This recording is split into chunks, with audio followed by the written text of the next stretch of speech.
Allah, baru pehe. Matahari ni dia akan geruk.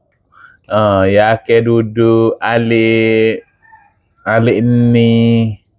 Lepas tu yo mari renyuk sikit. Yo naik renyuk sikit. Aku tengok dah. Bulan puasa duduk alik ni. Tinggi. Alik ni. Lepas tu lon ni duduk alik ni. Tu. Aku tengok duduk kat ni. Sebelum ni duduk kat ni. Lepas tu yang ngesok duduk kat ni ngesok pergi kat ni pah alik ni. Gitu deh.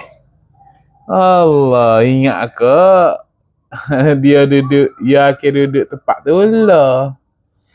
Allah.